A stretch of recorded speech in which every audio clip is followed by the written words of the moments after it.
Charlie! You don't understand. Heaven never listens. They didn't listen to me. They won't listen to you. You don't know that! I do. You didn't know that when I tried this all before. My dreams were too hard to defend. And in the end, I won't lose it all again. Now you're the only thing worth fighting for. More than anything,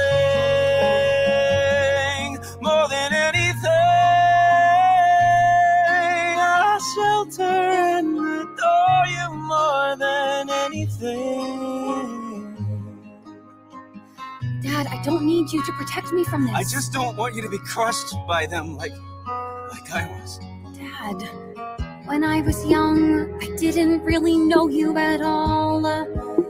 I always felt so small, but I heard your stories and I was enthralled. The tales about your lofty dreams, I listened breathlessly, imagining it could be me.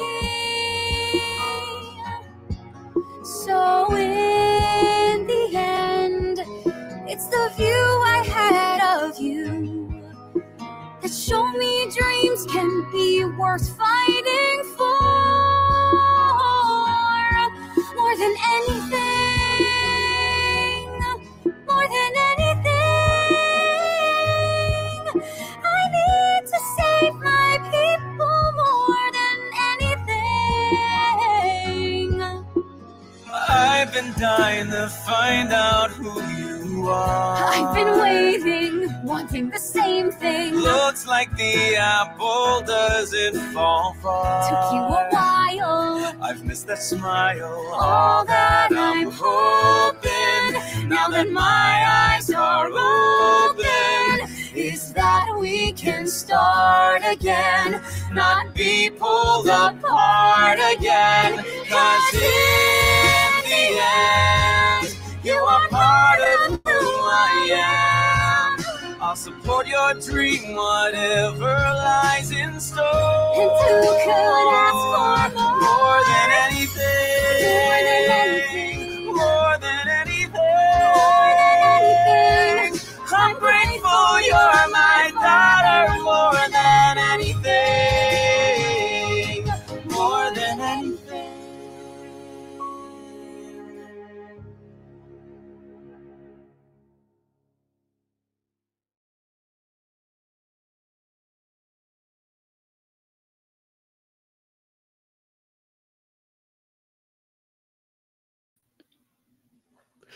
Hello, it's Nagoji here. Welcome to the reaction video, and today we'll be doing GXK review by Godzilla video featuring Neil's Gamer, all four.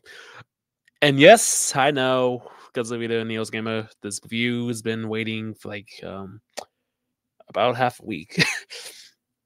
And now I'm a little bit late on this review. I think this review came out like Friday, like 5 days late. Sorry about that. My computer. I was gonna do it yesterday. And this is legit my third time dying. First two recordings, basically, first recording crapped out on me. Second recording also crapped out on me. And this is my third. This is legit my third take. And yeah, what can you say? And yeah, today we react into GSK review done by Godzilla video featuring Neil's Gamer. It's gonna be a long one. I'm expecting this video to be like 2 hours long. Yeah, it's gonna be a long video. So yeah, it's gonna be a very, very long video. Hopefully, it doesn't kill my computer. Yeah. But with that said, also I'm suffering through allergies right now. So yeah. So with that said, let's get my co-host Urza right here. She's the new mascot of the Anago Japan. Maybe I can get a sponsor from Fate. I don't know. I don't know what I'm trying to do. And I'm getting close to.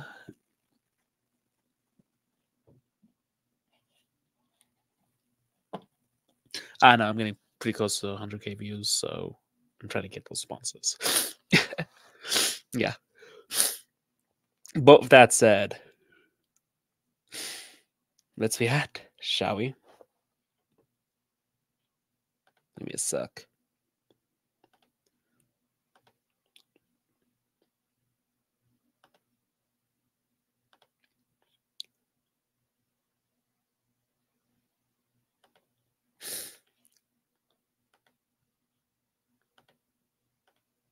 Yeah, this is part two. Let's not waste time anymore. Yeah.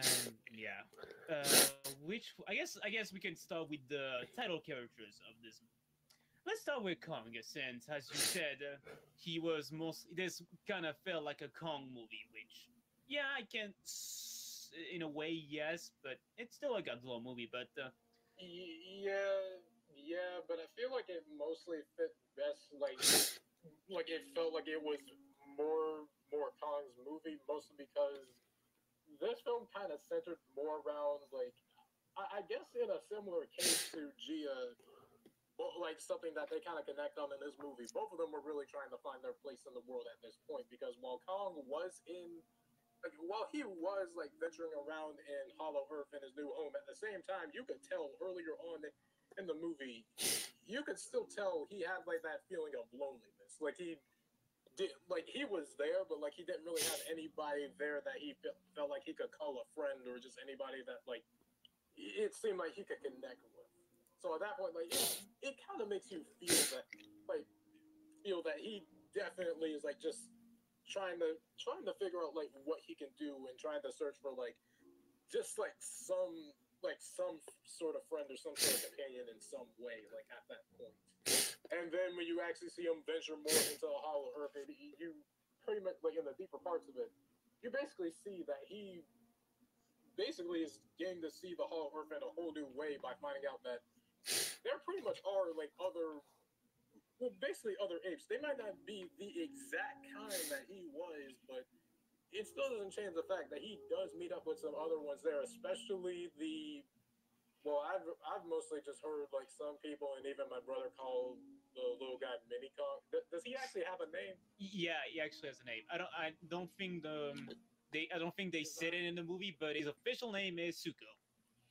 Okay, because I wasn't sure if he had one because I never heard them say it in the movie. But yeah, I think but I guess with the fact that the whole dynamic between him and Suka when he meets him, I mean, at first, like obviously, if you see the movie, Wait, I just they forgot. don't exactly see eye to Yeah. eye at the beginning. As a matter of fact, Suka was afraid of him at first. Kong mostly just wanted Wait, to give him a helping hand. I But think I right missed before he something. bit Let me him, find out. and well, at that point, The name. I don't think a whole new way by finding out that there pretty much are like basically other apes. They might not be the exact kind that he was, but it still doesn't change the fact that he does meet up with some other ones there, especially the. Well, Neos. Godzilla. Neos. You made a mistake there. They legit say when the Eevee tribe or with our main protagonist, what's her name? Dr. Len, I think that's her name. Dr. Len. Not that. I think her name is Dr. Len. Or whatever her name is. I think her name is Dr. Len. Gia's adopted mom. But Gia's adopted mom, I forgot her name. I think it's Dr. Len or something. I don't know. I forgot her name. Dr. Len. And Trapper, Bernies, and Jail, they legit explained to them that Godzilla trapped a bunch of Kongs in a war that they were in, that Skull King started, and trapped a group of his tribe of Kongs in a prison. that Godzilla himself trapped them. Did he just forgot that part, or no? I think he just forgot that part, or either that, or you've only seen. I'm pretty sure that happens in the movie. They legit say it's a group of Kongs, not a group of apes. It's Kongs. They even say Kong's War from the Kong War, and yeah, they just say a group of Kongs. So yeah, kind of mess up on that part, Neos and Godzilla. Yeah, just saying. That's Kongs. Yeah, not even like 2 minutes in, and we're already having this discussion again. Oh God, I'm gonna be pausing a lot, am I?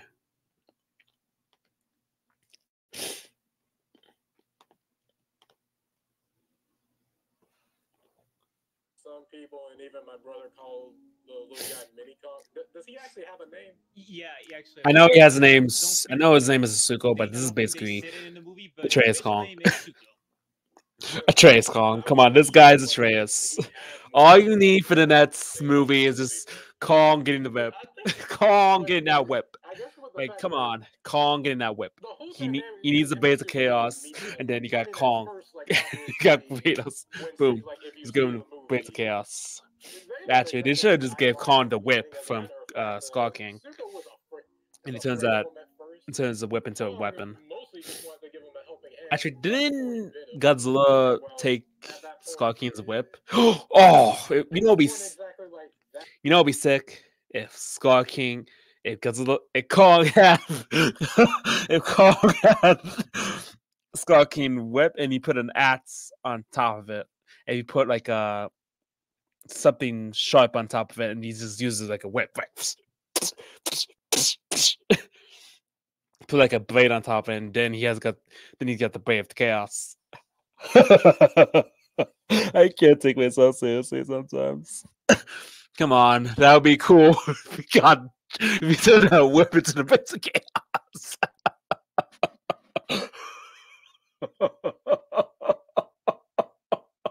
That's into the bits of chaos. Oh God. Yeah. Make myself laugh sometimes. But yeah. Turn into the bits of chaos. That great between these two, but as time went on, it kind of seemed like the two of them either had like a either like a big brother little brother kind of relationship or like a father and son kind of one. Like at least like with the vibe the two of them were giving with. Give me 1 second. Yeah, take my meds.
with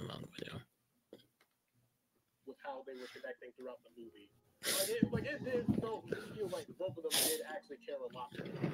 Like both of them pretty much were sticking up for one another throughout the film, especially like in Kong's case, like doing that for Suko throughout the movie.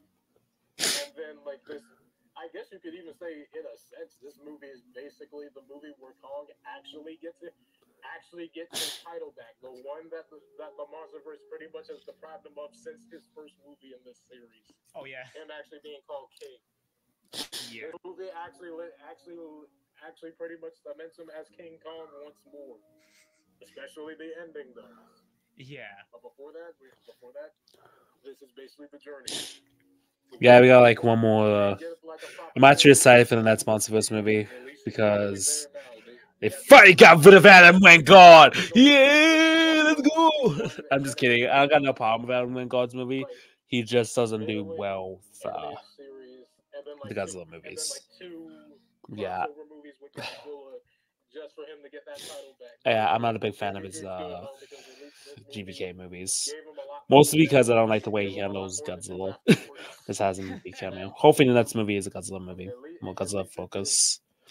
And at this point, it's like we had 2 movies that focus on Kong. These have the next movie focus on Godzilla. How things were going for Kong in the movie, it pretty much just made me think like, dang, they really said, okay, we'll actually do this stuff for Kong. We know you Kong fans were asking for more for Kong, so we'll give some more stuff to you. We'll actually give them more of a story here too. Not to say he didn't have one before anyway, but it's like we're gonna add on more. We're finally gonna let him take that title back that he always deserved. Now having them talk about GXK, talking about the monster action, and Okay. I'm not a big. Okay. I think we can agree that Kong's journey in this universe is like it's a very. I have no problem with the monster action Like, in this movie. I actually think it's pretty good. It's just the human story that throws it off, he actually finds in my opinion. I guess a home. Yeah. One thing I'm going to say about this video, I didn't agree with most of the stuff on the human story because the only thing I agree with is Jaya and the relationship with the mom and Iwi from the last video. Iwi, Jaya, the Iwi tribe, and Jaya and Jaya's mom, or whatever her name is. I think it's something Len.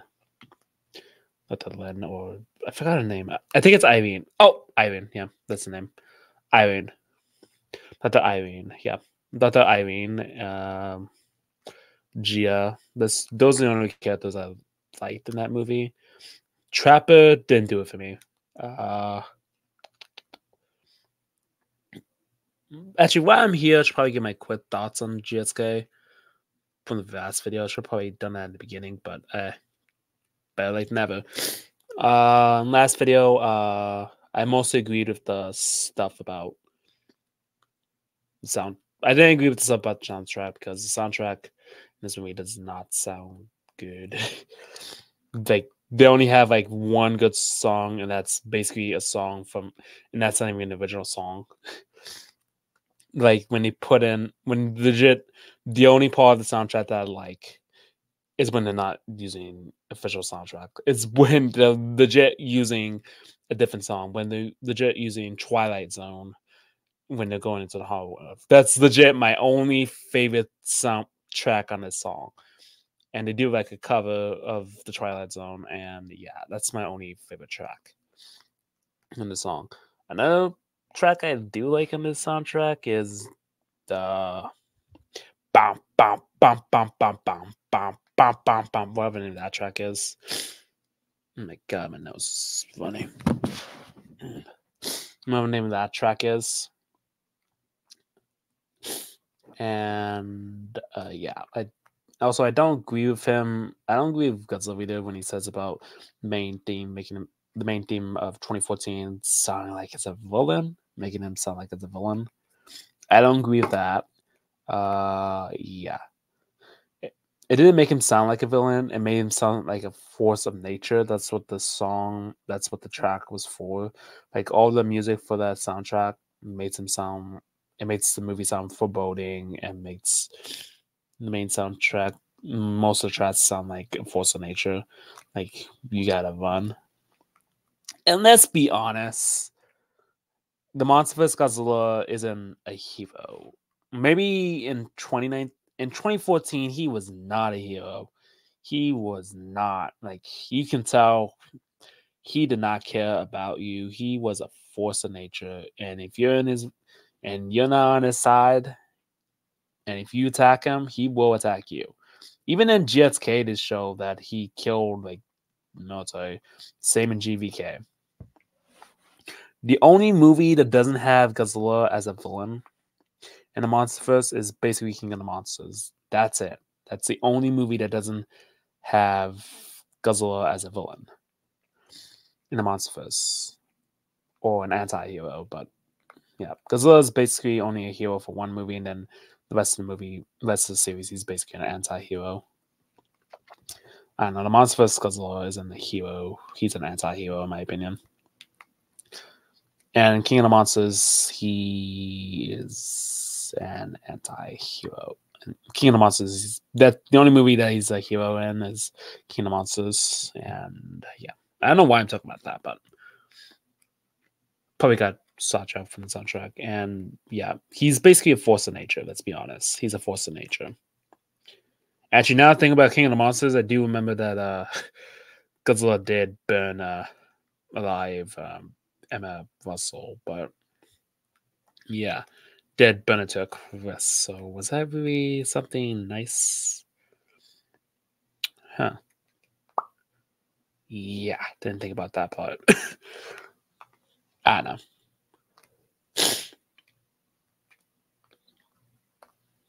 But anyway. And what I think about this video so far, yeah, it's going well so far.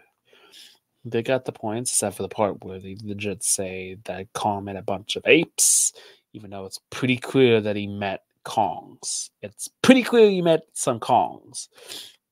They even say in a campaign later on in the movie that it's the tribe of Kongs. They just said, word for word, that Godzilla trapped a tribe of Kongs. Word for word. A tribe of Kongs. No joke. Tribe of Kongs. I didn't even do any research. I just remember the movie from watching it the second time on Pirate System. Oh, shouldn't say that. But yeah, watching it the second time. Don't ask how I watched it. I'm not going back to the movie theater to watch it. Yeah, I don't want them. Yeah. But with that said, let's continue. So I got sidetracked for like 5 minutes. Oh, amen. Like a place where you can call home, and also more creatures to socialize in. Yeah, it's the journey that he goes through. Like it's really so really emotionally good, I guess. Yeah, agreed. The fact that in the movie you gotta have to see him like basically earn the respect of those other apes, because earlier on they did not like him whatsoever. Not even Suko didn't even like him at first. He thought he was an enemy. He thought he was an enemy before all those other apes started fighting. And then Kong had to beat them down. So I probably should have talked about this more in the action section, but still, like he had to beat down like those first few down to the point that one of their friends was just like, okay, no, take it easy, man. I don't want anymore. I don't want to fight you anymore. I'll leave. I'll leave. Basically striking some fear into them, but later in the film, you pretty much see him. They basically get some sort of respect, but even then, when he first stepped into that cave, not one of them respected him. Not one of them. Not even like let's see, that one ape that walked up to him that basically just got so mad he kept yelling until Kong just punched him in the face, telling him, you know what, I'm tired. I can name 2 Kongs episodes to them. And of course, obviously one of the 2 main antagonists of this movie, but in all honesty, he's really the main one. Yeah, he's really the main one, but still, Scar King. Yeah, he ain't even getting. I am disappointed that this movie didn't give us "Be Prepared" or "I Want to Be Like You." I wish they would have given us those 2 songs. You get a D- for that. And just laughed so long. No, an F. Look at this You get an guy. F for not He's making one of those two us. songs. Giving Skull Kings those two Waiting songs. for Like, come on. waiting for Kong to give him his just desserts later on. Once he actually got strong enough and basically got a glorified power glove. It actually serves some narrative purpose in this movie, but we all know the Neos! Neos! You made a bad. You should have said the Infinity Gauntlet, Neos. The Infinity Gauntlet. You should have said the Infinity Gauntlet, so you can go searching for some Infinity songs with Thanos. You should have said the Infinity Gauntlet. Damn it. You missed it. You missed a good point to say the Infinity Gauntlet. You should have gone for it. You should have gone for it, Neos. You should have gone. I can't believe you didn't go for it. Like, that's an easy one to make. Like, he's going to make the glorified Infinity Gauntlet. I would have said that if I would have said the glorified Infinity Gauntlet. So you can go search for some Infinity Stones with Thanos. Yeah. All right, continue. But I can look past it because at least Kong was still cool with it.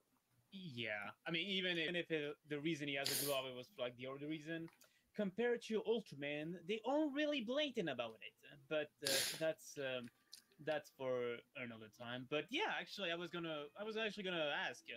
I guess the new additional stuff that they gave Kong, like aside from the power glove, which I'll definitely say he's really cool with it. Like, dang, and yeah. Apart from that, he also one of his tooth, which in the beginning of the movie we see that is a bit broken, and yeah, the trapper basically takes it off and basically replaces it with a metallic tooth, which okay, pretty cool looking, I guess. Yeah, I guess Yeah, the not a big additional fan of stuff Trapper. that he gave Kong. Well, He just I a was gonna say Bernie's with the axe, different but I color was like, paint. oh no, wait, the axe was like a thing for GVK, and well, thankfully, I mean, the axe was in the movie for like a few seconds, but he lost that because like we basically have to trade out the axe for the glove now. yeah, good point. But even then, the axe is still it's not broken as we thought it was because of that one shot in the trailer. But no, it's the axe is still there. But yeah, Kong's new additional stuff like the metallic tooth and the power glove. Yeah, they were pretty cool additions to the character. Okay.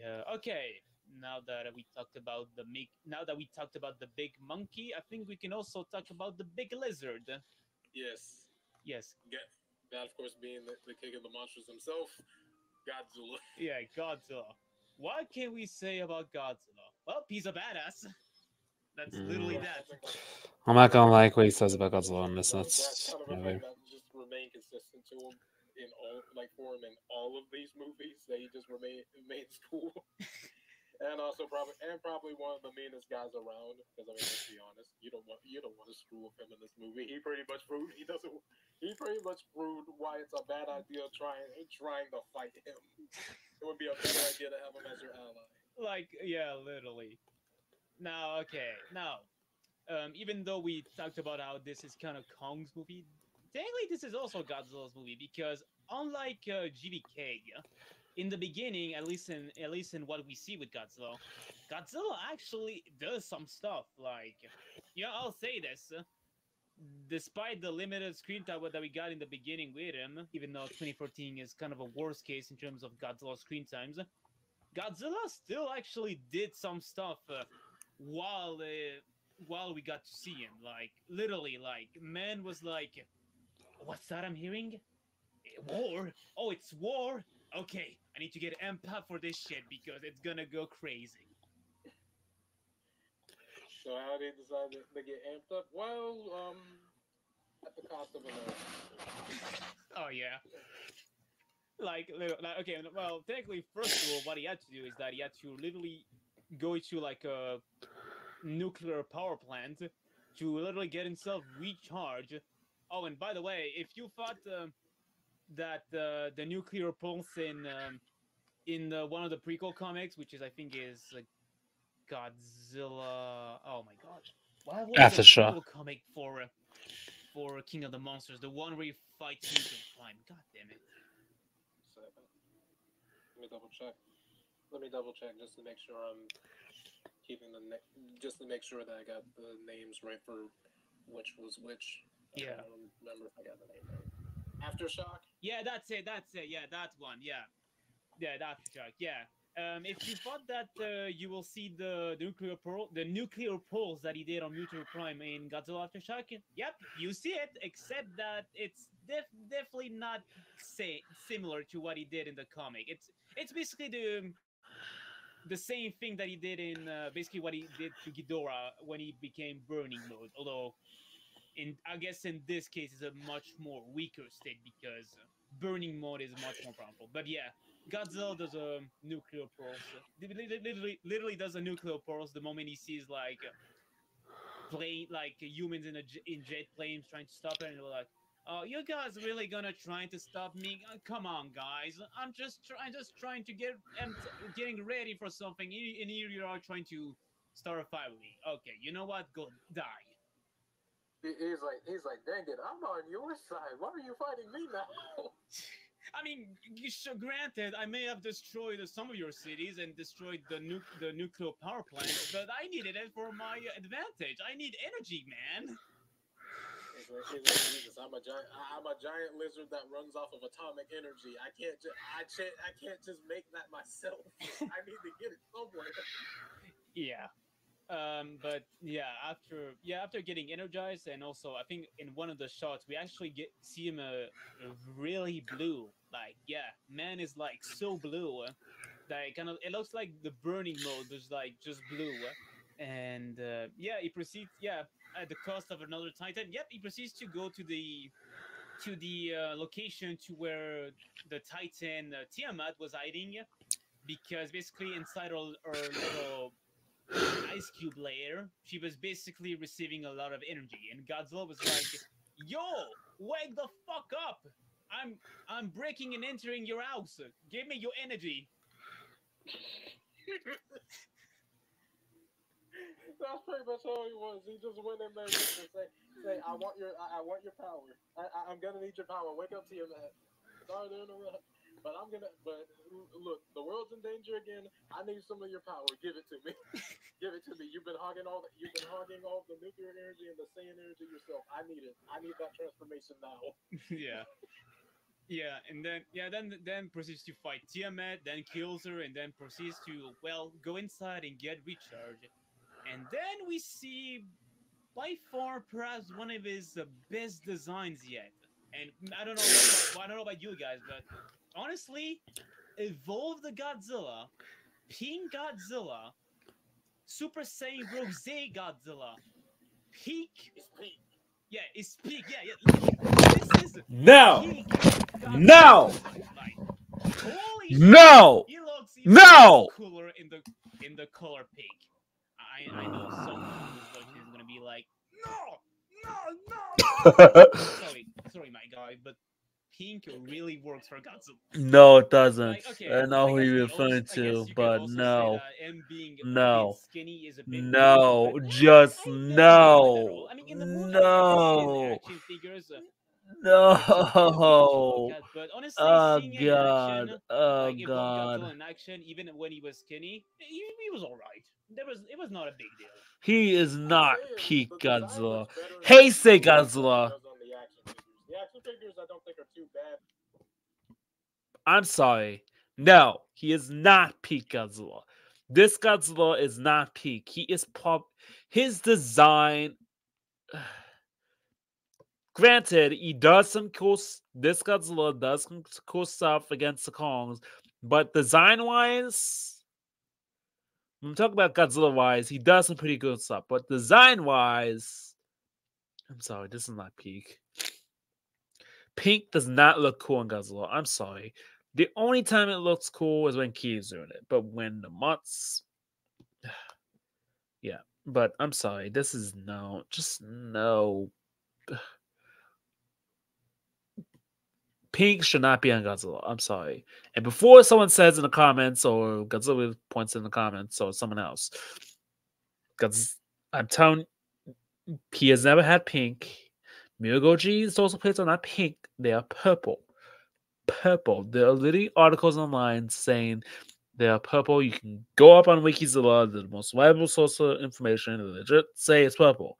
Look it up. And yeah. But come on. I'm telling you, right now, this Godzilla ain't peak. He ain't. He ain't. Okay, I know I'm gonna get into a debate with Final Wars, but let's talk about my second favorite Godzilla, the Heisei Godzilla. Heisei Godzilla is peak. It's the most. You can say whatever you want about Final Wars. Final Wars, I'll give you that. I'll give you that. He is peak. He does have his ups and downs, but to me, he's peak. But let me give you a better example. Heisei Godzilla is peak. It's my second favorite design. That's the Final Wars. Heisei Godzilla is peak. All the designs from the Heisei era, well, I just considered Burning Godzilla and 84 Godzilla and basically 1989 to 1994 Godzilla, the same design. There's really not that much differences besides differences through those plates and body. That's about it. But the Heisei Godzilla from 1984 to 1995, that's peak Godzilla. Burning Godzilla, 84 Goji, Bio Goji, Gido Goji, Bato Goji. What's the name of that? Mando Goji. What's the name of that? Mogo Goji and Deso Goji. All those designs are peak. They are peak Heisei's design. They are iconic. They make him look mean, intimidating. They can look so iconic. His most iconic designs he ever had. Those are his best designs. They're all really good designs. Those are his most iconic design and easy his best design of the character. Like my boy Final Goji, but second isn't bad. But he is the most like the Heisei Godzilla. All those designs from the Heisei era are the most iconic designs. Hands down, all of them are the most iconic designs. Most iconic. Like, come on. And the stuff the Heisei Godzilla does is awesome. Like, all those movies, well, maybe exception of Godzilla versus Mothra, Battle for Earth, maybe exception to that one. But, and Ghidorah and Godzilla vs. Ghidorah, because, well, maybe not the Kaiju action, but King Ghidorah's iffy. But the stuff that he does that the Heisei era is awesome. All the stuff that the Heisei Godzilla does is awesome. Like, that's peak. Like, even though he's just destroying buildings, you just love when he's destroying buildings because you know you're gonna get some juicy building destruction. And yeah. And when he's fighting Biollante, I'm just rooting for him. And when he's fighting Mote, rooting for him. When he's fighting Mechagodzilla, you just want to root for this guy because of how, even if he's on the villain side, you still want to root for him because of how iconic the design is for the Heisei era. I just love that design. And especially in Space Godzilla, you are just rooting for him the entire movie. Same with Mechagodzilla, Godzilla vs. Mechagodzilla in 1983. That movie, you're just rooting for him. Rooting for him the entire movie. And let's be fair, despite Godzilla and attacking Hong Kong and Destroyer, you were still rooting for him. Ghidorah, probably still rooting for him. The only ones you're not rooting for him for, it's probably Godzilla vs. Mothra Battle for Earth. This is like most villainous design, even though he just had a glorified cameo. But yeah, the Heisei Godzilla is peak design. Okay, I'll say this: Godzilla from the Heisei era is the best design, but not my favorite. Final Goji is my favorite, but not the best design. It's just my favorite design. I'll say that. But GXK Godzilla, The Doherty design looked way better. They just went a step down when they changed the design. They did not need to change the design. They could have just kept it the same or just made mild differences. But why did they have to add the pink? Pink does not look good on Godzilla. It will never will. Like, come on. The only time it looked good on Godzilla is when they legit made their own original character and turned it into a female Godzilla called Gojira. That's the only time it looked good, but I don't know why. But that's kind of stupid because they just made him go pink. Yeah, pink for girls. Something I don't know. But I'm sorry, pink does not look good on Godzilla. It does not. It does not look good. I'm sorry. It does not. I know I'm wearing pink right now. And I will say, real men wear pink, but Godzilla, I'm sorry. You can't do that to the king. You just can't. You can't do that to the king. Not to the king. And no. Just no. Just no. No. He is not peak. He is nowhere near peak. Nowhere near peak. Not even close. He's in the middle for me, to be honest. I don't say I hate him. I don't say, well, yeah, he's probably in the middle for me. I'm sorry. I'm just not a big fan of the design. And it's not even just due to the dorsal plates. Yeah, it's just the proportions throughout the body. Like his chest is bigger than his lower waist. He's got skinny legs, skinny arms, skinny head, very small head. And they even shortened down his tail even more than it was in King of the Monsters and GBK, which I think is dumb. But in that movie, we're gonna have a Chihuahua tail, something. But yeah, but whoever does the next movie, please don't shorten down his tail. Just leave his tail alone. Stop messing with the tail, please. But yeah, this movie, this Godzilla design, GXK Godzilla, easily not my favorite. It's probably actually now thinking about it,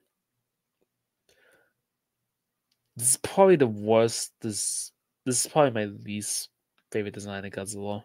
Even I hate it even more than G98. To be honest, I hate it more than G98. Yep, I'll go that far. I hate it more than G98. Come at me, bro. I hate this design more than G98 because they just made him too proportionate. Like, come on. And you can clearly tell they were just copying the elbow spikes and the spikes on his chin. They were just copying -1. Like, come on. And -1 was in development. Like, they were just copying them. They just copied them. Even though this movie was in development before -1. So, yeah. But pretty sure the Tetrin didn't get done until, like, but I think -1 was announced in 2021. Like, there was development. It was about a month movie. Yeah, but yeah, I'm not a big fan of this design. I hate it more than G98, to be honest. It's probably my least favorite design, to be honest. I do not like this design. I swear to God. Just change it back to the 2019 design in its movie and just keep it that way, or just make a new design and just, I don't know, change the body. I don't know, make him lose some of that upper. He just doesn't look good, in my opinion. I don't know, just do something about design and change it up a little bit because I'm not a big fan of this design. Anyway, let's continue the video. But like the whole thing about him being a bit more skinny after pretty much absorbing Tiamat's energy. I'd say in the movie it was a lot better. Like he looks better in like certain shots of the movie than he does in probably a few other ones, and of course the action figures. Like that's probably what it is. Like certain scenes, I think like the way how certain scenes are shot kind of benefit him a bit more than certain other ones. So that probably kind of explains a little bit for that part. Like it's a little bit distracting, but after a while, it's like you kind of get used to it. It really just depends on like I guess how it's shot to really think about like if it's really that bad or not. Yeah, pretty much. But I guess to end up with Godzilla, I guess you end with Godzilla. I guess the last thing he does, I mean, after he gets charged up, Kong pretty much with the audacity to, I guess, call him out, and Godzilla's like, "Oh hell no, we ain't starting this shit again." He's like, yeah, he's like, didn't I tell you to go back? He's like, didn't I tell you to go back to Hollow Earth? Didn't I tell you go back there? You really want to fight again? You really want to work? Okay, fine. And you decided to come here in Egypt. All right, all right, Literally. fine. I'm ready for you guys. Fine, I'm ready for you, Kong. Let's go fight. Let's go fight and destroy some pyramids. I actually, before he does that, he's actually somewhere else that is a bit far away from Egypt, and literally the moment he hears Kong, and basically goes to He's still in Egypt. It was just like a different. It was just like in the cities that he was in. It was just somewhere in the city that he was at. yeah, yeah, pretty much. But literally, the way he basically goes to, he decides to literally go after Kong is literally getting on top of a mountain, from what I remember, and then this motherfucker literally jumps.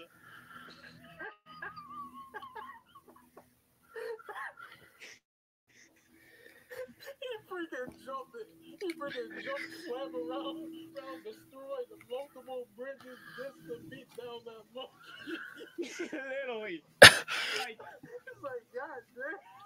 like, like, like you could say that him jumping off of the mountain is ridiculous. I'm gonna disagree because it's fucking awesome. Yeah, but if Godzilla was real, it's like, oh God, no. Like I could believe he'd actually do that. He finds this crap fun. There's no way you could tell me he didn't find doing this crap fun. He seriously thought about diving. He literally said cowabunga, jumped up in the air, and decided to dive in just so he could get the call. Like, oh my God. If he was real, God no, I am running. I am running. If Godzilla was real, and next thing I know, I see him backing up on a mountain and then jumping. Oh no. Oh yeah. Oh no. Oh no. I don't know. No. You prove your point. You win. You win. Just don't hurt me. Kong must have been afraid at that point. I don't think he expected. I knew he expected Godzilla to come to him just from seeing him, and I don't think he expected it to go down like that. Even the whole time, Kong, when Godzilla actually made it after swimming the whole thing away, Kong was like, "Okay, take it easy. I didn't say I want to fight. I need your help." Godzilla didn't even listen. Like, The whole time, Godzilla, the whole time, he said, "No, you called me, so now we gotta fight." oh my, I'm time to fight. oh my god. Like, yeah. It's been like what 3 years since we last seen each other. Time for that rematch. Let me show you who's boss again. Oh my god. Oh my god. I know. I guess for people, it's just. I guess for some people, it's just weird out. Oh, so Godzilla and Kong are not friends yet? I mean, I guess. I guess not. Guess not. I mean, they had some respect for each other. They had enough respect for each other at the end of GXK, not GVK, the very much fight together to beat down a Mecha Godzilla. But I guess for this, not so much. For this, it's like they had some mutual respect, but for the most part, they didn't really consider each other like friends or anything. Yeah. And yet Godzilla was like so excited. He was mad, but so excited to see Kong just to fight him again. Oh my god. Like, God dang, is Godzilla Vegeta? I don't, The only difference, unlike Vegeta, Godzilla actually wins. He can actually catch a W once in a while. Actually, he almost always catches a W. Vegeta can't catch one to save his life. yeah, pretty much. Yeah. Okay. Yeah. I guess. Yeah. I guess in terms of Godzilla in this movie, I mean, okay. I guess in a way he's kind of a secondary character, but he's definitely like the best character in the movie. Like all the stuff he does is just magnifique. Yeah, they definitely were having fun. I'm telling you, they definitely had fun directing and writing every scene Godzilla was in. Yeah, they definitely characterized him a bit more in this film. I mean, he was already characterized pretty well here, but it's like, yeah, you could tell they were just having fun trying to figure out what they wanted to do with Godzilla here, how they want him to act, and it's clear that Godzilla is a competitive and aggressive bully of a freaking lizard that just so happens to act like a cat. He's literally like a grumpy cat, like sleeping in a coliseum in Rome. Oh yeah, we should have mentioned that. Like freak, like man that I literally man in order to just to rest literally sleeps in the freaking Coliseum. Yeah, he said, "This is my home now." That was a good fight. All in the day's work. All in the day's work for all in the day's work for the king of the monsters. Now, please, everybody leave right now. I want to sleep in my coliseum. This is my home now. If you have anything to say about it, talk with my buddy Kong. I'll call him back from Hollow Earth so he can speak with you. Matter of fact, I'll speak with Mothra too. And speaking of Mothra, she is literally the whole reason why these two stopped fighting. I Oh, found it funny that she was the one who had to speak sense to him. And like the whole time I saw him, Godzilla must have been thinking, God dang. Guess I have to help this monkey now. Dang it, if Mothra says help, dang it, I might as well. yeah. And you know what? You know what? Let's go over Mothra. Let's why not Mothra now? Yes, Mothra. Again, I guess spoilers, even though that was too late. But yeah, Mothra makes a comeback, and oh my god, I wanted to scream so loudly when I saw her like make a comeback. It's like, oh my god, Mothra makes a comeback. This is a miracle. And Mothra makes a comeback, and yep, I guess just like Godzilla, she is very like yeah, she's cool. She's very good. Mm, especially for this movie, she was. I'd say at least like for some of the scenes that she was in for this. Actually, all three of the main monsters that were here were definitely the MVPs. But if I had to say, like out of the three who really were, it was definitely probably Mothra and Kong. I mostly say Kong just because of the fact that this felt like it was more of his movie and he got some of the best stuff out of it. But that's not to say that Godzilla is being left out. I mean, Godzilla was kind of left more at the side for this movie, but even then, he still got a lot of good moments. Because like we were saying on his section, you definitely get some of the most fun scenes out of him just seeing how he acts, where they tried to develop his personality here more. And for Mothra, they definitely give her more. They definitely lean a bit more on her being like one of Earth's protectors throughout this whole film. And I guess, well, at least for like as we're concerned with like with the main group of kaiju, she's basically the team mom, I guess. Yep, pretty much. That's probably the best way to put it, because she literally had to get both of them to settle down and stop fighting. You might as well say, yeah, I guess she's a bit of a mother to him right now. Well, maybe not really, but still, like in the way where it's like out of the three, she is like the most responsible one and the one that's actually trying to get everybody to chill.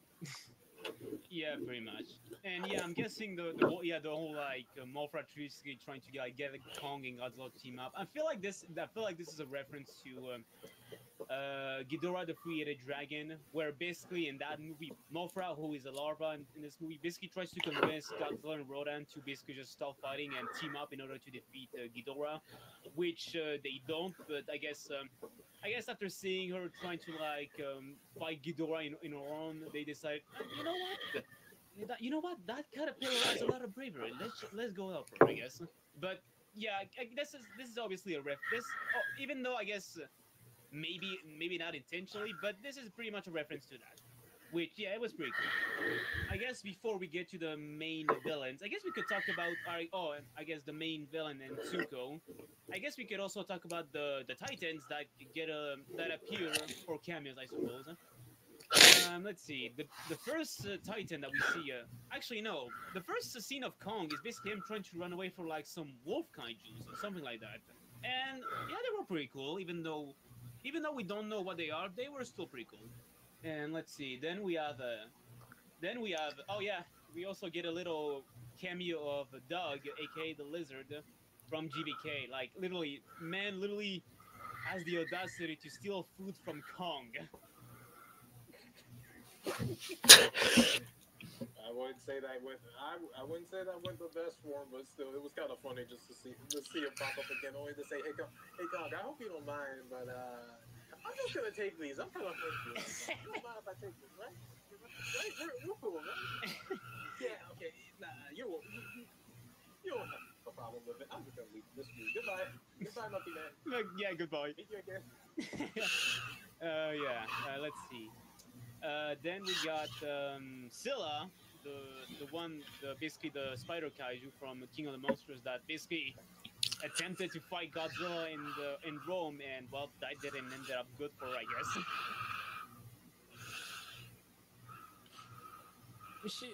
Scylla was kind of an alright character. It was kind of an alright character, honestly. Not that I mean, the fact that she was a spider, I mean, I don't know, but kind of an alright character. Let's see. Well, aside from some flying, yeah, there were like some flying creatures that the human characters were like passing by, but they were just kind of there. Let's see. Oh yeah, I guess one of the scenes with Kong and Suko, Kong literally gets attacked by a sea serpent, and dang. I wouldn't say that went the. Well, actually, no. He still did pretty well in that fight. Still, I don't think he was expecting that to happen to him. I mean, at least he managed to get out of that fight okay, but still. I mean, considering that this was practically Suko trying to get rid of him, yeah. Yeah, but although in the case for Suko, it's like Jesus. It's like I kind of even when seeing like I guess the fight between them at that point, I was just like you didn't need to hit Suko. I mean, on one hand, it's a good thing that they're both okay, but it's like I was actually kind of shocked, like with how that fight was going because when Suko actually was trying to fight Kong, Kong literally threw him off to the side. I was like, dang. I mean, I know he's attacking you, but like, dang, you didn't need to do this. Like Jesus, he just shook. Oh my god. He basically threw him around like a rat ball before getting back to the rest. Before getting back to the other apes. Oh my god, like, oh yeah, like for real. Oh my god, man was using Suko like a freaking bat. Yeah, I'm like, dang, he turned that little guy into a weapon. Just to freaking use it just to freaking use it on the other apes. Like okay, like Kong, okay, you proved you were boss, but dang, you didn't need to do that to him. Like, I know he hurt you, I know he bit your hand, but Humbly. he's not even an adult ape.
Sorry if I keep on taking breaks throughout this video. Got some video on Niels.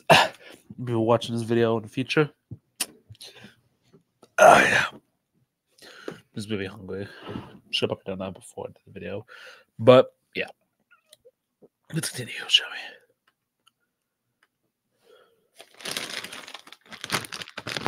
Yeah. Oh my god. Yeah. Oh my god, you don't need to do him like that. I mean, it shows he can fight, but like, Jesus, you don't need to do that. Yeah, yeah. Don't worry, we'll get to him in a moment. But I guess the last Titan that we see, yeah, the one that gets slaughtered by Godzilla, Tiamat. She was done dirty, that's all I can say. Yeah, okay, yeah. You know what? I'm not gonna pretend. Yeah, I will admit. There's really no point in giving like a fully detailed section for her like we did for the others, because really her only purpose in the movie was literally just to give Godzilla a power up. It was just to make him Super Saiyan 8. That was it. Other than that, they just killed her. Yeah, I mean, yeah, I've seen people say that this movie did the Scylla and Tiamat dirty. I mean, for Scylla, I really didn't care for her because she's a spider. But yeah, I will admit, like, my God, Tiamat, poor girl. Wait, Super Saiyan was say, don't you mean Super Saiyan God? The prequel comic of GXK, one of them, Godzilla Dominion, she did better than what she Was did that was here. a? I don't know. I remember we got on transmission. What's even going on here then? Or I don't know. Maybe this is the first time, or not counting the comics, this is probably the first time they meet. I don't know.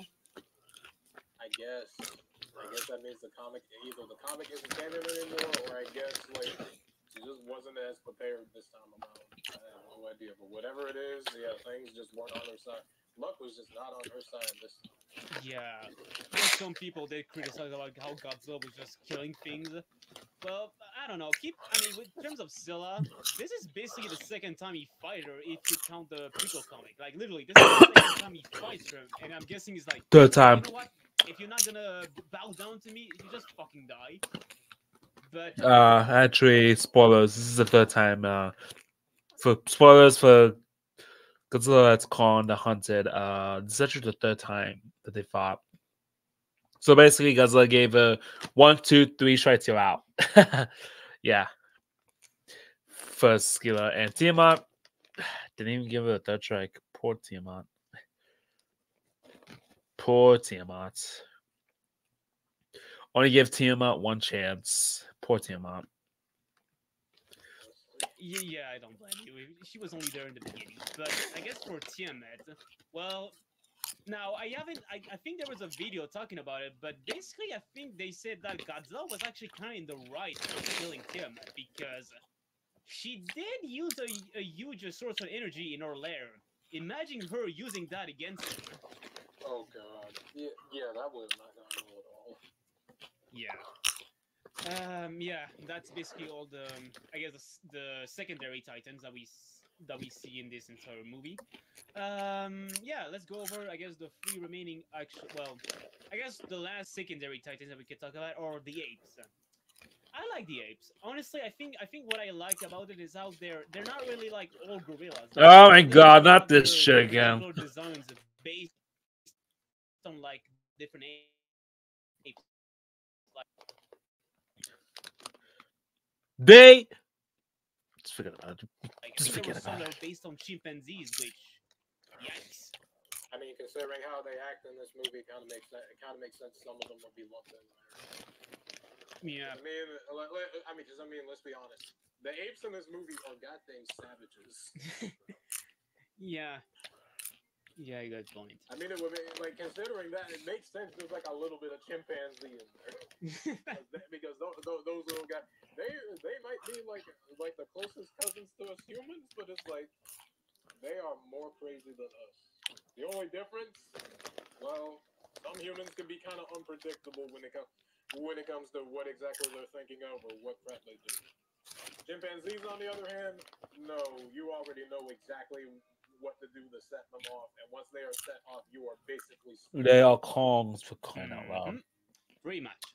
Alright, that was practically all the secondary titans that we see in the movie. I guess we could go over the 3 last remaining new characters that we see. Let's start with Zuko. Now, I've seen some people complain about how he's basically his design is basically way too cute for a universe like this, but Yeah, I'm gonna say this isn't the first time we see cute characters in the franchise. Like, did people forget about Little Godzilla and Godzilla versus Space Godzilla, which is an Heisei movie, which is also considered to It's be the those people. yeah. It's those people who only saw minus one. That's all. Oh yeah. Oh yeah. It's just those people who saw minus one when it was like peak cinema, and then called every other Godzilla movie, including this one trash just because it wasn't trying to be like an allegory for war or for the atomic bomb. When it's like, do you know how many Godzilla films where he isn't just that? Like, most of his history, he hasn't been. And a good amount of most of the Showa era was literally just as goofy as this. It's like, what point are you trying to make? Yeah. And besides, not all of the eras have Godzilla be an allegory of nuclear bomb. Like, have you seen Final Wars? Final Wars is nothing like that. Final Wars is probably one of the goofiest Godzilla movies out there. Like, it's not my favorite Godzilla movie, and honestly, like, don't hate me, especially a certain somebody, but I find the movie to be kind of overrated. But even then, I can die that at least. Oh no, you! It's still kind of fun, but it's like You did not just call Final Wars overrated. I know you did not just call Final War. It is not overrated, my friend. It is not. It is the GOAT. The GOAT. Anybody who doubts me is not the GOAT. But this movie is the GOAT. The GOAT. It is the GOAT. I tell you, the GOAT. While -1 have a mile, I will give -1 Infinity. Well, I will say -1 is one of the best and does Infinity Stars out of 10. This one, you know what's greater than Infinity? The GOAT. The GOAT. Okay? That is what's greater, that lies behind Infinity. The GOAT. This is GOAT out of 10. Why did I say GOAT out of 10? But yeah, this is GOAT out of 10. This is the best. I can't believe you, Neos. You say overrated. You were the chosen one, Neos. You were the chosen one. You're supposed to bring balance to the force, not destroy it. You were the chosen one. it's like there, but it's like the story of that movie was not even that deep at all. Because literally the whole thing it is literally Godzilla mashed together with aliens, which I mean, we dealt with aliens almost all the time, at least in the Showa era, at least, and a little bit of Heisei. But you also got the fact that it's practically a Matrix movie. And to be fair, this movie came out in freaking 2004. Yeah, yeah. Jesus Christ, I am as old as that movie. That feels weird to me. Uh, I don't even like that movie as much as some of the other ones. That's like, god dang, I am as old as that dang movie. right. My God. Yeah, pretty much. But even then, it's like that movie should tell you that movie is kind of like that movie is just as nuts as like something that probably would have happened in the show era, because it's like you guys are trying to say Godzilla is always supposed to be like deep and rooted in like war and like as an allegory of the atomic bomb, which I mean again isn't a bad thing that he is. Obviously that's where his like not so humble origins came from, but it's like at the same time it's like Godzilla has been changed so much in just about every iteration that the character is so malleable that it's like he doesn't stick to just one thing. It's kind of like how somebody like maybe Batman, sometimes Spidey, depending on the iteration, or just any other character you can think. Sonic, you know what? Sonic even kind of makes sense to this because even though he has like a set thing going on, even he's like changed every now and then, where it's like you have him feeling more like the classic iteration, or like you try to go for like a darker kind of storyline, or even heck, I guess Boom or Lost World is even like a good example, even though those aren't really the best games in the series, but still. Like it's basically what I'm trying to say is like the character can be changed so much. They've had so many changes and so many different iterations that all have like their own like distinct like qualities to them. It's like the character themselves. Okay, that isn't exactly accurate because there's actually 12 designs of the show era with actually 11 designs from the show era with 1954, 1955, 1962, 1964, 1965. Well, a couple of designs from the show era. Because 1965 suit has two different designs. Sun suit also is only one. That's right. 1968 suit, the 1971 to 1972 suit are basically the same suit, so that there should only be one. And 1973 is the only design. Is basically Mega Goji, but that's split into three designs, and then there are 7 designs for each movie of the Heisei era. There's actually 7 designs for the manga, with Kyugoji being split into two different designs. Then there's 2014, Shin Godzilla 2019, and GXK, and they didn't even bother to include the anime one on this list. I guess they're including the action, I guess. But yeah. Doesn't have to be like a set thing, like except for like maybe just like the core values of the character or what makes them who they are. You can still make a new version with different changes, but it's like not all of them need to be the same. The only thing that really needs to stay the same is really just like the core basis of the character and what makes them who they are. Like what is their qualities or what they think, what do they think of, what's their outlook on the world, or just simply their design. Godzilla is like one of those characters where it's like he kind of falls under that same metric. It's like kind of treating it that Godzilla is only supposed to be the like an allegory. It's like a political allegory. It's even though yes he is one. Like let's not deny that that's his origin. But it's weird to kind of keep him in that same lane when you see all of the insane crap that happened in some of the Showa era films, like stuff with Mecha Godzilla, the Megalon movie, Ghidorah, or anything in the Heisei era of movies, like Space Godzilla being a thing, Mecha Godzilla 2, freaking Destroya, and just all of the Millennium era, which the entire Millennium era is kind of just kind of hard to wrap your head around for just how everything connects. But it's like those are so different. So it's like treating it like the MonsterVerse one is like kind of like lesser by default is just not like a good outlook, honestly. Like just because it doesn't fit with like a specific vision for the character. Because this character has been pretty much been spun in multiple different ways. Pretty much. So yeah, yep, that's basically that. So yeah, hope you guys understand that. So if not, then you're not gonna bother. But right, back with the topic, Suko. Now, you're gonna complain that he's cute. I mean, have you seen baby animals? They're freaking cute. What do you want? I mean, it's like he's literally like a giant entity. Yeah, but the reason why many people are getting mad because the Kong from Skull Island is the Kong from Skull Island is basically smaller than Suko.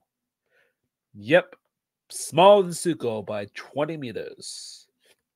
Is smaller than Suko by 18 meters. What the fuck?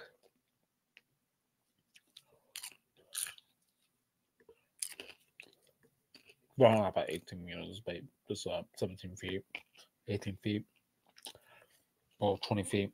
Smaller than him by 20 feet. What the hell? I mean, I get it, but it's like compared to like some of the other monsters in the MonsterVerse, like the apes, including obviously Kong himself, but also Suko, since he's the main one we're talking about, look the most like a normal animal, but just a giant. It's like that's kind of the basis for them here. What were you expecting, especially for the fact that Suko is basically a baby ape? What the heck were you expecting? You were expecting it a little terrifying? I mean, probably when he gets older, yeah, but it's like, is it really a bad thing to have him be just like a cute animal? Like, have him be like a cute monster here? Is like, this series has kind of had cute monsters before, and like in some of the previous entries. I mean, not specifically this take on the characters, but like older iterations. It's like, We didn't have a problem with it then. Why is it such a problem now? I don't know. But I don't know. But back to Suko. Yeah, he may, even though he may be cute, not let that cuteness basically see the true little prick that he is, considering what he. Yeah, he'll beat the crap out. He'll beat the ever living crap out of you. If he thinks you're an enemy, yeah, say goodbye to your hand.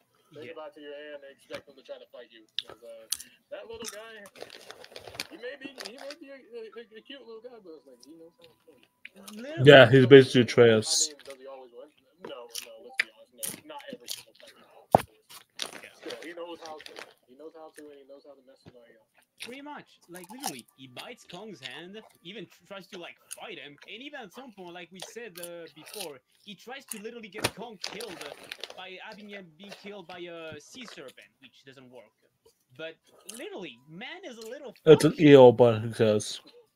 But I think there's a good reason as to why. And honestly, I don't know if that's true because I haven't looked it up. But it may be possible that Suko got this attitude from Scar King, who is probably his dad, and therefore Scar King is basically the abusive father in this situation.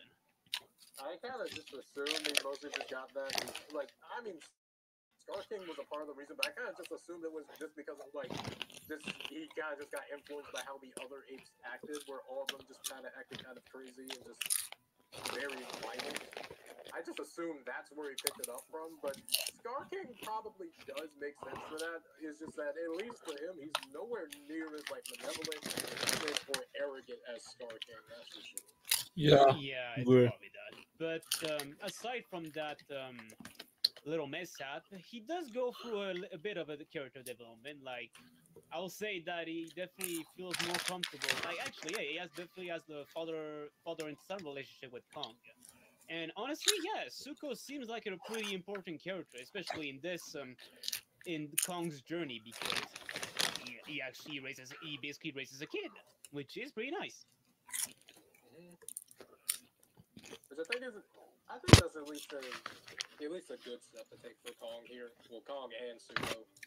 Like I said, like earlier on, I did actually like how these two connected in the movie. I mean, they definitely didn't start. I'm But surprised you could clearly Neil's see have. that, yeah, they definitely had some sort of I'm connection. And I surprised think Neil's has gone this the fact long that without over mentioning time, God over of the movie, War. actually Oh made him God. more comfortable around Kong, even though like probably had I'm his like he surprised probably had he's like a gone little bit of this like long without he making had a like God of War he was reference a on his little part. bit like frustrated because of what Suko He got him missed it. into He missed the earlier. mark. But he didn't really seem to be holding a grudge. Even like after he was like offering him some food, like Kong was just like, you can just have like you can have some of this. You only like if you wanted some, all you could do was just ask. I know you were hungry. Obviously, Suko was kind of nervous about it, but he decided to take the offer. And then they both just sat on that log together and pretty much were just relaxing. Yeah, Just relaxing and chilling out, eating some food. yep, pretty much. All right, yep, that was Suko. Now, finally, let's go over the main two antagonists of this movie. Now, let's start with Scar King. Oh, Scar King. He's a real son of a bitch. For anybody who said that Scar King was kind of lame, you're wrong. Watch this movie for 1 second and you'll, or at least I hope. Yeah, I agree with that. Skulking is pretty cool. Like I said, I have no problem with the monster action in this movie. That's what saved this movie from being a total letdown. Cynical bastard. But the Literally, only thing I he's don't like a about this movie bastard. Like, is the human stuff. Jesus That's Christ. basically what brings Like the movie down. honestly, this guy makes Ghidorah look It's like a mostly fucking due to Trapper Scar and King. Bernice. Which is Those funny two to just think know the about living because hell. I Ghidorah mean, is usually like one of the most evil monsters in this whole franchise. And then next thing you know, it's like, dang, maybe he might actually get outclassed for a second, at least in this movie. It's like we all kind of just looked at like at first before this movie came out, didn't seem like anybody really cared about Scar King all that much. Like heck, even I would say, even though I didn't have a problem with Scar King, I wasn't excited for him as much as I was for Shivo. And the next thing I know, Yeah, never mind. Star King actually proved. Star King actually proved why he was the main villain. He actually Also, proved sorry the if I'm whole eating time that popcorn while recording this video. the I'm whole actually time very he hungry. just felt like he was Sorry. tried to prove he was the If you most don't evil mind. person around without actually having to do that. Because the whole time you could clearly see he was arrogant, but kind of fun to have around. And then I guess another thing, I don't even think I noticed this the first time seeing his design before seeing the movie, but you also got the fact that literally his signature weapon is like a bandolier that he carries around as a whip. That just so, if I remember correctly, was like another monster's freaking spine. Oh yeah. What the heck are you doing? That makes me wonder, dang, who did he kill to get? Like, what monster did he kill to get that? I don't know, but And then you also got the fact that Looks like a baby Godzilla. well, the other antagonist of this, well, semi-antagonist, we'll get into that. yeah, Basically, the other one, Shimo, he's pretty much been holding her captive for years. which Like, is yeah, because apparently his plan is he wants to use her to try to take over the world once he actually finds his way up to the surface. He basically wants to rule over that. But and I mean, I guess Shimo kind of would be like a perfect weapon for him to use. Not saying she should be, but in that case, I mean, she kind of would like freeze over the whole planet. If he actually succeeded, then yeah, that would have happened. Thank God it. yeah. But the whole time he's in the movie, I feel like he kind of did for this place for why I bet he you. was actually a villain. He did kind of scare off Kong and did beat him up pretty bad. Like to the point that he kind of had to run away before eventually, obviously like our main group of characters, Eileen, Gia, Bernie, and then of course Stratford, pretty much had to try to help him out and heal his wounds as well. Yeah, he wasn't doing too hot because of all the injuries that he had gotten when trying to fight Star. So which kind of led into like the whole power glove that Kong would have had for the movie, which basically amplified his strength and made him a little bit more powerful so that he could actually stand toe to toe with Star King. Because I mean, like Kong with the way he is like early in the movie, I mean, he puts up a good fight, but it's like he's definitely not gonna take out Star King in the second round. Because I mean, all those injuries he got, not to mention you saw the scars literally toting around a spine as a whip. And then he's also got another dinosaur. He's got a dinosaur that can shoot ice from his mouth as well, and basically emits it across the whole area. So it's like, yeah, he's kind of outgunned here right now. He definitely needs some help.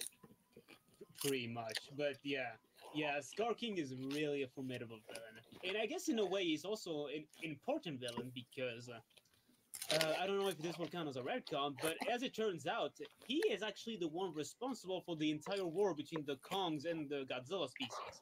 Basically, he was the one that started the entire thing up, and I guess metaphorically outside of the movie, this is basically the first basically the first ape that Kong fights.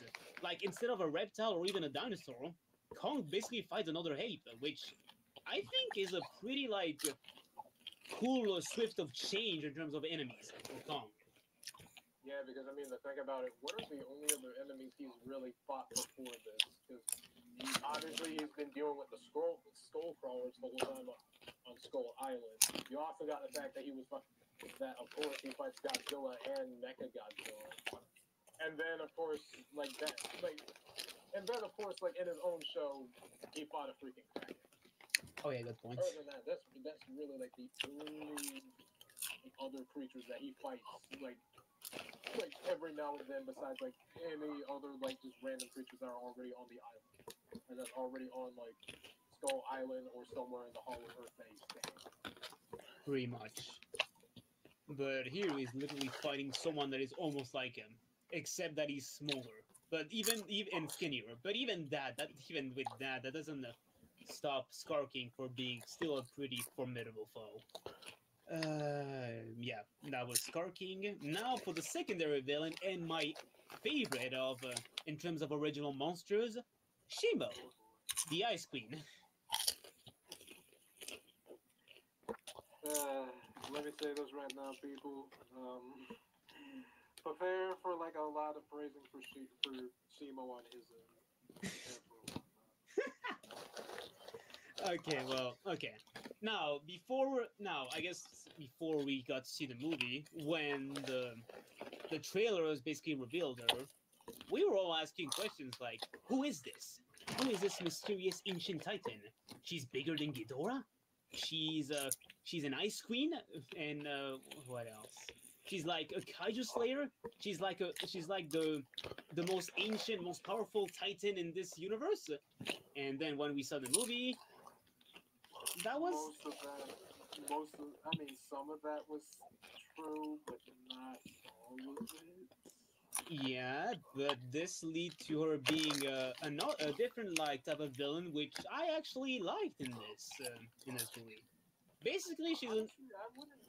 yeah. Well, go ahead. I'll say it. Okay. Basically, she's another victim of Scar King, but I think for her, it's literally a much worse case because basically she's basically enslaved. She's basically enslaved to do his bidding. So I guess in a way, she's kind of like a Titanosaurus type of character because Titanosaurus in Terror of Mechagodzilla, and well, in that movie, he was stated to not really be an aggressive monster. He was actually a very peaceful dinosaur. He was very peaceful dinosaur, but what leads him to basically joining like forces with Mechagodzilla was because he was mind controlled by like the villains. Here I can see a similar case. Shimo is probably not like a very like villainous titan, but here she's basically forced to do stuff that she probably is like horrified of doing, which That's kind of why. Yeah, true. I honestly wouldn't. Like, I mean, I guess she counts as like an antagonistic force for the movie, but I wouldn't necessarily call her. Stuff for like Star King's bidding. Yeah, yeah, she is, but at the same time, it's like you can clearly tell she doesn't want to. Like just from seeing like what's going on in the movie, you can clearly tell she doesn't want to. She's doing it because he's basically forcing her to. pretty much. And basically she mostly comes across as a tragic creature, as a tragic kaiju because, well, again, she's enslaved, which is pretty bad. But I guess in terms of Shimo, in terms of her design, that's a pretty pig design. Like honestly, this is like the best design for an original monster. Like not only in terms of like the Godzilla franchise, but also like in the entire genre. Like, damn, this design is peak. Honestly, Yeah, I will agree this with you on that. Scar It is King peak. and Shimo are probably Okay. like the bestest we got in terms of original monster. When Shimo was revealed in the toys, I wasn't a big fan of, but seeing her in action in the movie, I'm in love with Shimo. uh, yeah, Shimo is a pretty cool monster. Yeah, Shimo is probably one of my favorite monsters out there. If I was ever to do like a top 10 list, she'll probably be in the number 10. She'll probably be in the number 10 spot because she is one of my favorites. She is a pretty cool design. Don't get me wrong. She's way better than Scar King. With Scar King, should probably talk about Scar King first. Scar King, I'm sorry, but I hate that guy in a bad way. But I think he's just middle of the road for me. He's just not that. He just doesn't come off as big a threat as Ghidorah.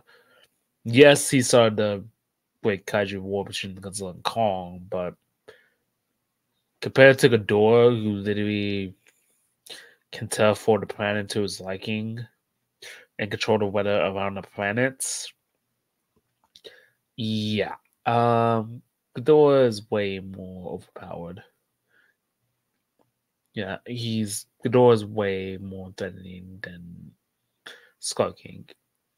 Yeah, but Shimo, I will say Shimo's on the same level as Ghidorah from King of Monsters. Like, if these two were ever get into a fight, like, I know Shimo won the first fight, but if they ever get into round two, maybe with another Ghidorah, yeah, it would be a very, interesting fight, and it might end in a draw or Shimo being badly hurt or Ghidorah being badly hurt, and they have to go and they have to both leave separate ways in order for them both not to die. But yeah, Shimo is probably a really cool kaiju. Really cool kaiju, even though basically he's just an Anguirus 2.0. But I do love Shimo design. It's a really cool design. And I still can't believe this thing is way bigger than Ghidorah, even when sitting down. Like, apparently this thing is like 10,000, it's like 700 feet or something. It's like 600 feet. Around 600 feet, I think. I forgot the exact height for this design, but it's a pretty big design. Actually, I think this thing is actually bigger than Swanton. Okay, I'm gonna have to look it up. Shimo's height. Not that Shimo. Shimo height. And 162 meters. Feet to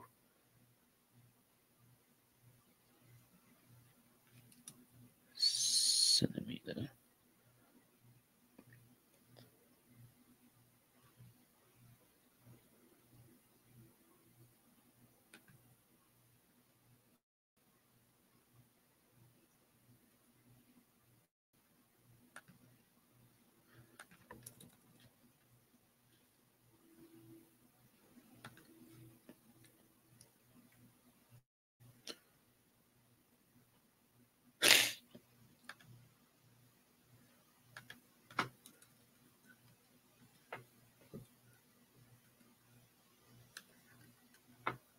It's basically just a little bit small. Actually, it's only 11 feet taller than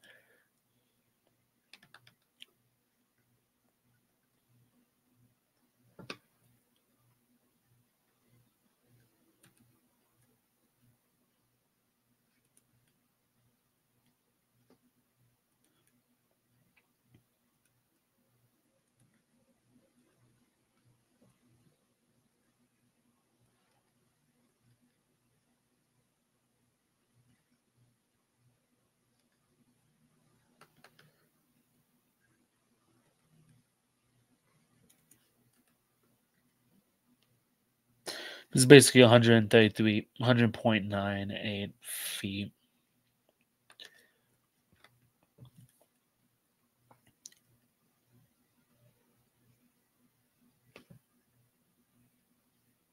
$532.98 feet. That's how big Shimo is.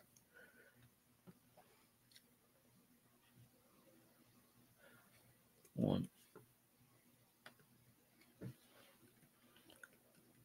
Yeah, sorry. It's basically 532.9724441 feet. It's a lot of decimals, but yeah, that's how big Shimo is.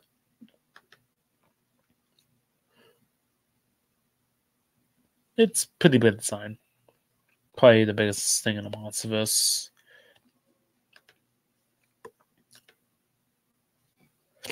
From monsters for like the Godzilla franchise, and definitely a big step up when compared to the Mutos in 2014. Yeah, there's like, dang, we've really come a long way from the Musos, actually, because it's like before then, it's like they were all right, but like compared to some other monsters, especially like the ones that were actually, especially like, you know, the Godzilla ones, and then of course the skull crawlers, they weren't really up to snuff at all.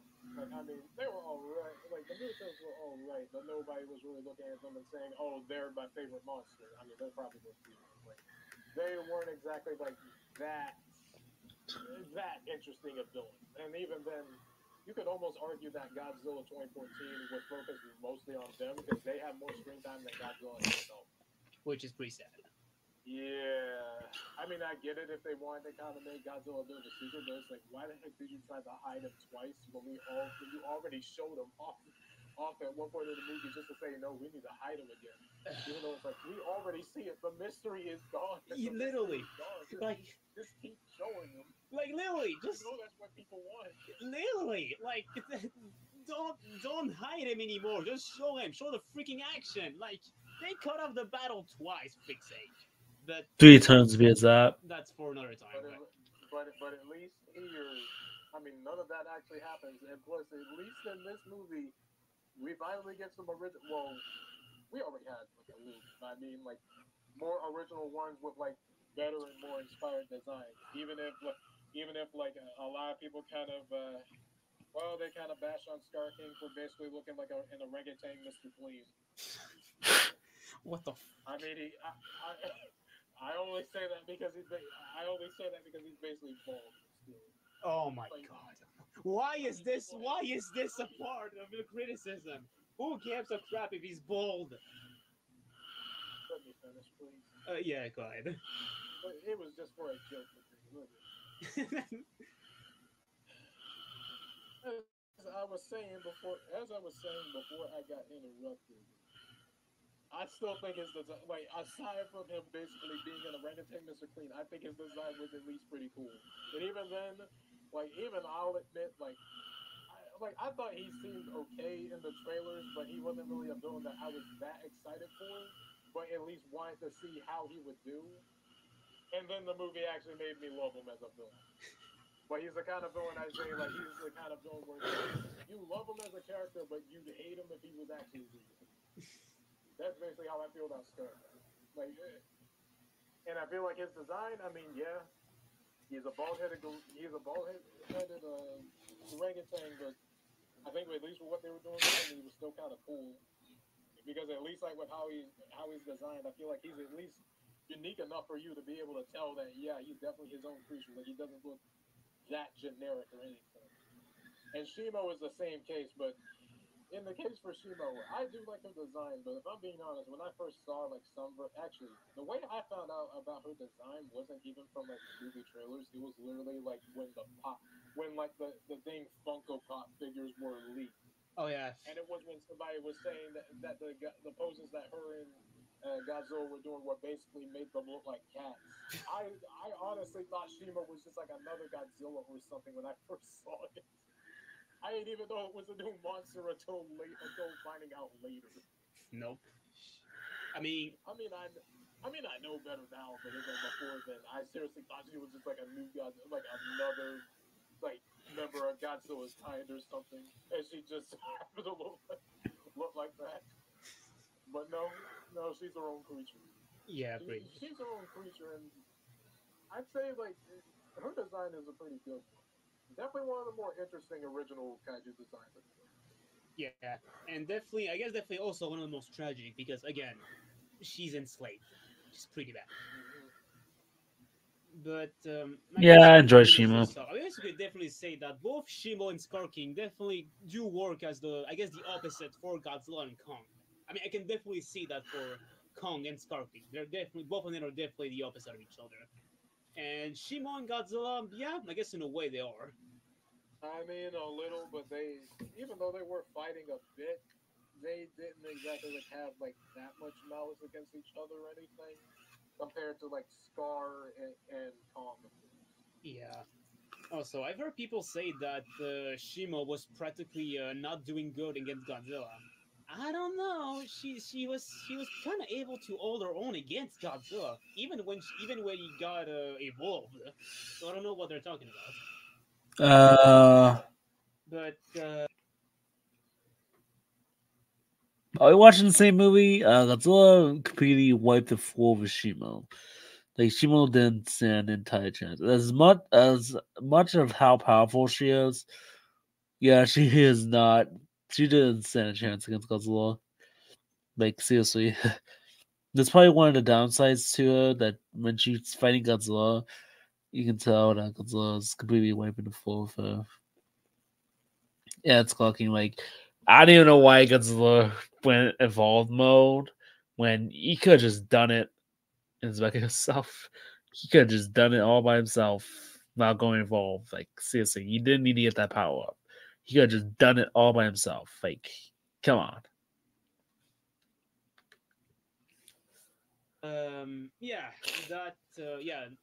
The villains, they're pretty good villains. The villains are pretty good. Like, you got one who is a one real son of a bitch, and then you got a tragic one that you want to hug and pet her, I guess. Pretty much. All right. At least by the end of the movie, she's now basically safe being around Kong and Zuko. So maybe they'll be taking better care of her than Scar did. Yeah, pretty much. Okay, we've practically said all we wanted for this movie. I guess we can end this entire review with, I guess, our final thoughts.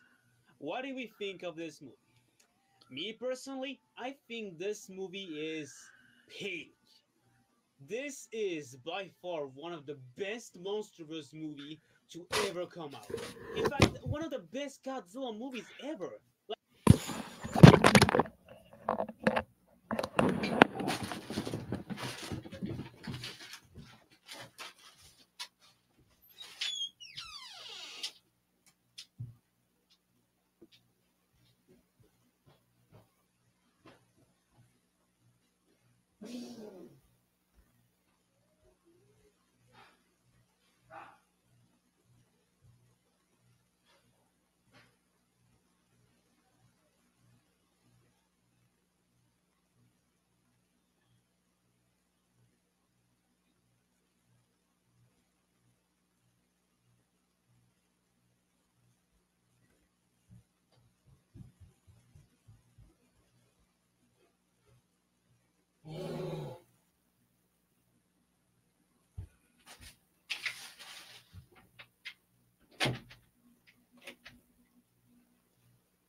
Sorry. I thought I was pick up back and take a beer.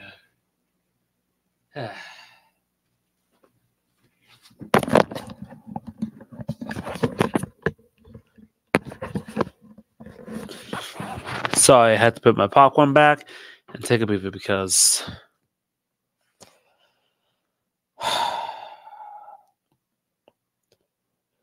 just no. This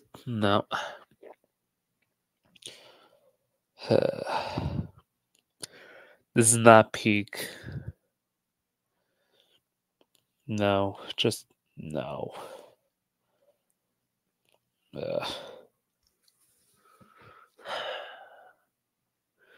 Don't get me wrong, I enjoy this movie now, listening to Godzilla Vito's and Neil's thoughts on it. Actually, them discussing it. I enjoyed this kaiju action, but I'm sorry, it's like middle of the road for me. Still. Don't get me wrong, this is probably not my least favorite movie in the MonsterVerse, since no one knew it. Like, I think if I had to rank the MonsterVerse, it'd probably be King of the Monsters, Monarch Legacy of Monsters, Kong Skull Island, GXK, G14, GVK, and Skull Island, the anime. That's probably how I rank the MonsterVerse, from favorite to least.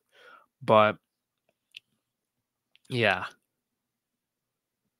this is not peak. It's like in the middle for me. I'm sorry, just no.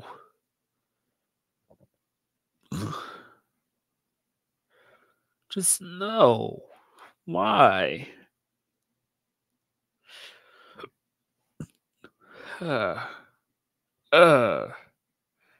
No. Hell to the nah. Nah, bruh. Nah. Just nah. Nah. Nah. Just nah. Nah. No. Just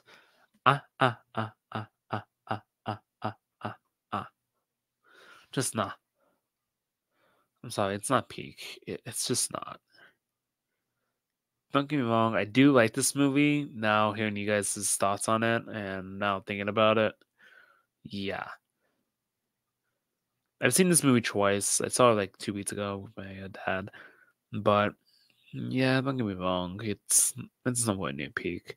It's just nowhere near peak. It's in the middle for me. It's a serviceable movie, but yeah, it's nowhere near peak.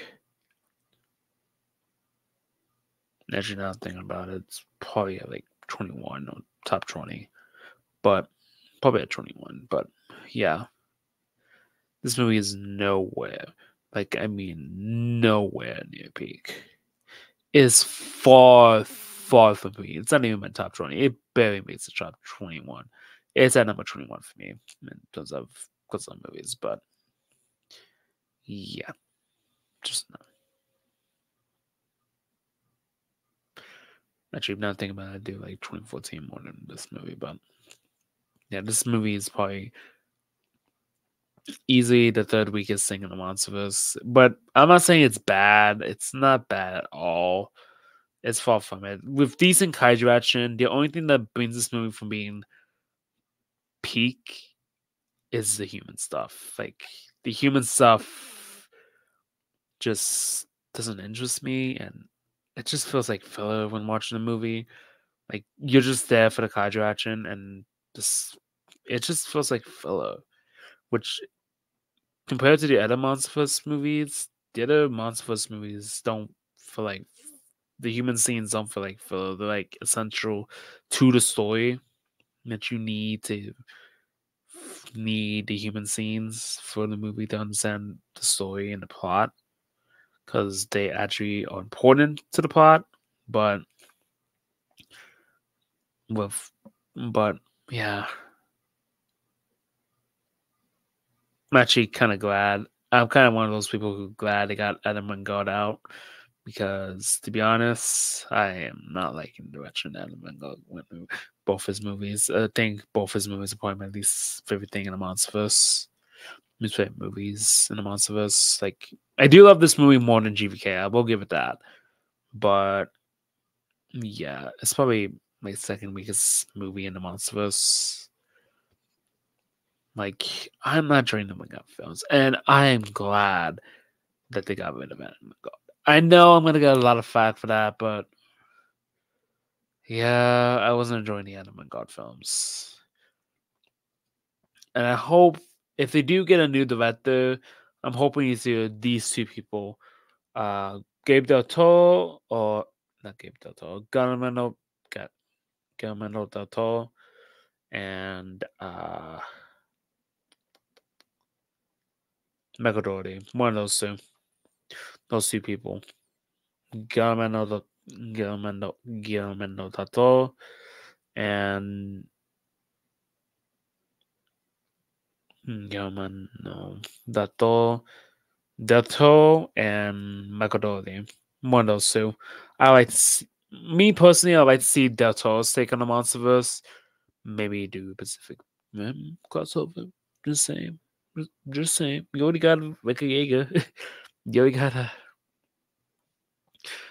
a Yeager in the comics, so might as well do that Pacific Rim crossover. Just saying. Just saying. Yeah, but I'm not a big fan of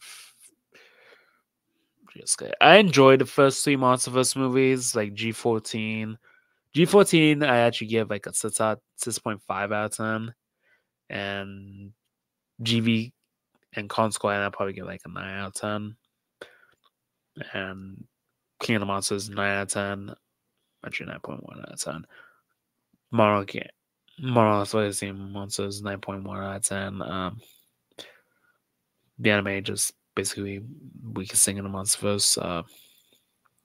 GVK second because that's to the anime, and GXK being the third because I'm not a big fan of Adam and God's movies in the Monsterverse because they completely miss the mark with the Monsterverse. Like, yeah, I don't know what happened with Adam and God's movies, but I am not a fan. Just no.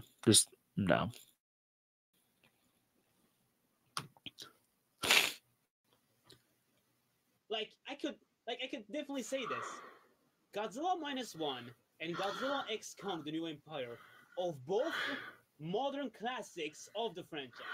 Like those are this is definitely the two movies that is like that really serves well for the golden era, for the golden year of Godzilla. And honestly, I had a blast watching GXK. Like honestly, I would watch it over and over again all I want. But damn, this movie is fantastic. And what about you? I don't know if I'd say it's the. I don't know if I'd say this one was like either the best Godzilla movie or the best MonsterVerse film, but I would at least say that out of all the movies that were in the MonsterVerse, this one was definitely the one that I had the most fun with, and definitely the one where I say like I was saying earlier about the cinematography and action is kind of where that part really shined the most. Like that, and then also just like its art direction throughout most of it, especially once they actually got to Hollow Earth again, and we basically saw like the deeper parts of it. I feel like that is kind of like one of the best things. Like those are some of the best things about this film. Like now, like I guess Actually, now thinking about I don't it, know how exactly I would rank it like between like all the monstrous films or like GSK I probably Godzilla do and enjoy Kong more than related films in G14. general. Well, But but it's I on definitely par would with say G14. It's like probably at equal to least for G14. me, it's one of my favorite. Again, I don't know if I'd say it's like the best. I might need to watch it I'll probably again, give like it's a top 10 to like be to honest. probably form But that opinion, and then look back on some of the others before I make that decision for saying if it is. But for me, it is definitely one of my favorites and definitely one of the most fun I have seen. Lately. Nice. Okay then. Well, that's pretty much all we have to say for this movie. Well, I guess before we end it, I guess what can we expect for the MonsterVerse? Like, because there has been some stuff going around. Like, let's see. Adam Wingard is planning to direct the next MonsterVerse movie, and from what I've heard, this one is definitely going to be more Godzilla directed, and will have a similar, I guess, similar emotion. Like it will be a bit in terms of the story, it'll be very emotional. I guess in a similar. that's kind of funny because because I'm not sure if Godzilla Vita and Niels are aware of this, but Adam Wingard will not be returning for the next movie. It'll be followed by someone else. So yeah. Case to Godzilla versus Destroyer. Now, would this mean that Destroyer will be in the MonsterVerse? I don't know. It probably won't be the case. Speaking of that, I feel like I've heard some rumor, like or at least like there was like one article. I don't even know if it's confirmed or not, or if this is actually being hinted at. But I've heard like there was like something in the movie where it was kind of hinting that Godzilla probably was gonna die later down the line. Oh, I hope that's not true. I hope that's not true. But if it's something, Well, if you say it after the credits, I'm surprised no one has bring this up. But if you say after the credits and you watch the credits roll, like during the credits, there is a mysterious roar at the end of the movie. I'm surprised no one has brought that up. No one has brought that up. Like there's a war at the end of the credits, and there's a mysterious war, and no one brought that up. Like there's a war at the end of the movie that if you listen correctly, it doesn't sound like Kong's war. It doesn't sound like Godzilla's war. It doesn't sound like any kaiju that we know of. So what could this war be? No one has brought that up. I'm legit the only one who's brought that up, who's noticed that. Like, come on. No one has brought that up? Really? I can't be the only one who didn't notice that. Like, come on. Right? They were teasing another monster at the end of the credits. Would it be Destroyer, Biollante, or a completely new, bigger threat than Shimo? Like a world destroyer threat that can destroy the Hollow Earth or the surface world. They can destroy the entire Earth. But come on. Come on. Ugh. but if it's something like along the lines of Godzilla versus Destroyer, oh boy. Yeah. Oh, who knows? Guess we'll have to wait and see where this ends up going. But yeah. But aside I don't from think they're that, gonna kill as for the Godzilla. next Like, Monsters movie with no. Adam Wingard, which by the way, I'm jealous. The guy gets to do Godzilla movies. Like I'm jealous of the guy. Yeah, you probably need to make some stuff and then make a portfolio and send it to Legendary. They'll probably let you do something. They'll probably let you do something if you're able to show them some of your stuff. Yeah, pretty They'll much. probably let you do a comic. Yeah. Yeah. Well, aside Make from it. that, let's see. The second season of Monarch: Legacy of Monsters is about to come out, which that reminds me, we definitely need to finish season one. Aren't we And only on episode 4? yeah, I think we stopped there. I think we have 6 more episodes and that's it. Yeah. What else about the monsters? Yeah, also there's gonna be some spin-offs, which is gonna be cool. Which is yeah gonna be cool. Which spin-off is gonna be about? I have no idea, but I guess what I'm hoping is maybe make a spin-off surrounded about the other Titans. Like maybe make one about Rodan or even Mothra. That'll be cool to see. And I also say this. Yes. I don't know if it will ever happen. This is probably just wishful thinking, but it's like Legendary and Warner Brothers. If you want to add on more to the MonsterVerse, please bring Gamera to the MonsterVerse. Bring them in. I feel like it would be awesome to have. And then also, you got. And by the way, you guys already made. Well, I guess this one is kind of more up to Universal, but make Pacific Rim canon to the MonsterVerse.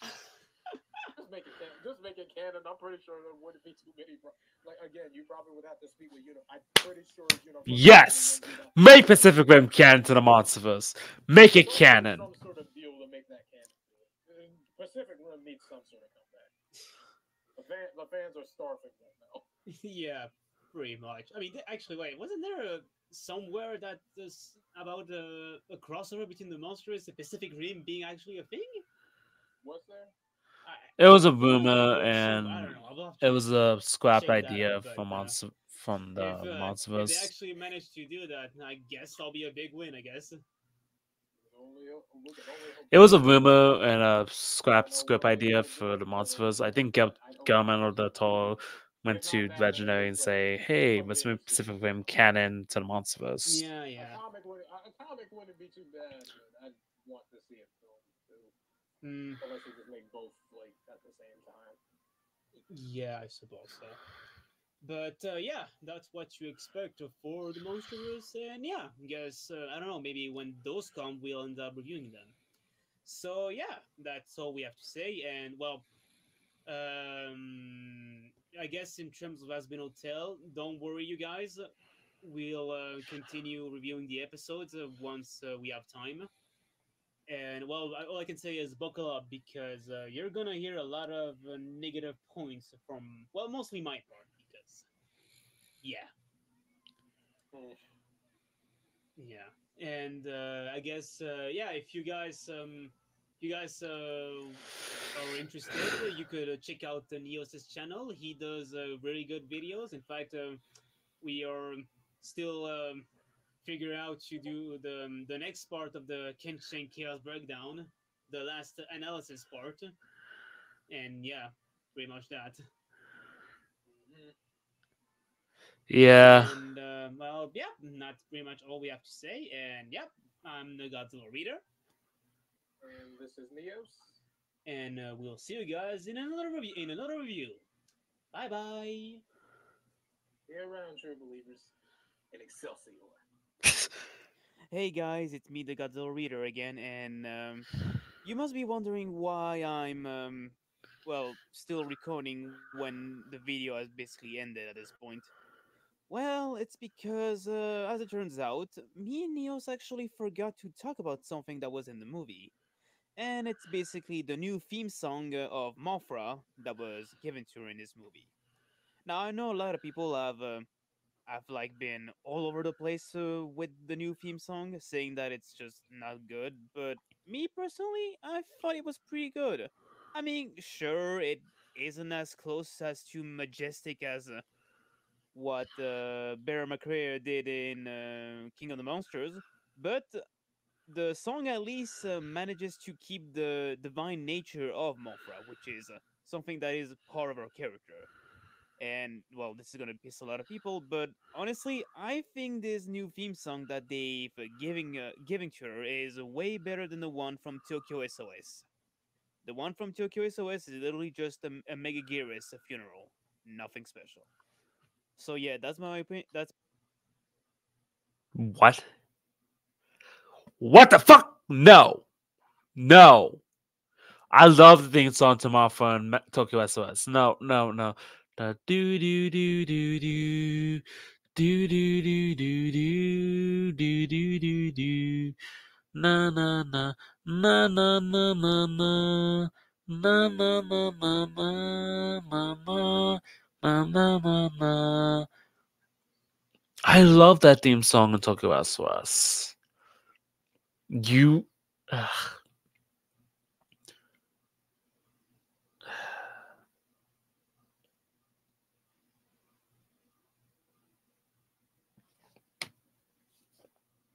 that's my own opinion on that. And as for Neos, well, from what he told me, he didn't really remember all that much of the theme song. So I guess he thought the new theme song from Opera was not memorable enough.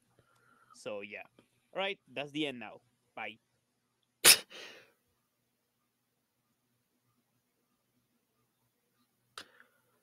Yep.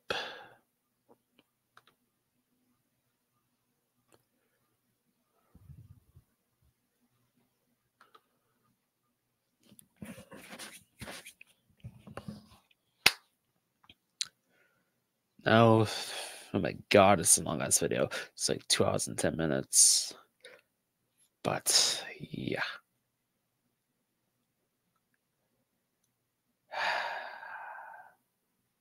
I enjoyed the review. I enjoyed part 2 more because I agree more on the points. Because, well, except for that ape separate part when you say that Kong is based, the apes are, this is a tribe of apes, even though we literally said that it's a tribe of Kongs. But that's just me. But let's be for real. I don't think this movie's peak. It's way far from peak. It's not even in the top 20 for me. It's close to the top 20. It's like at 21 for me, but it's nowhere near peak. It is nowhere near peak. It's not even close. Not even close. Don't get me wrong, there was some cool stuff in this, but the human story just ruins the movie. I think that what ruins the movie from being peak. Like, if they had a good human story, if like Adam Wingard focused on more on the human characters, if he actually gave time for the human characters and make this movie a little bit longer, like King of the Monsters or G14, like you didn't even need to make it like as long as G14. You could have easily had this movie clock in at out 2 hours and 5 minutes and just have the last 5 minutes be credits. Like you could have just made it similar to Final Wars and just have it be as long as Final Wars and make easy, good human characters to follow up. Like, come on, this movie's just.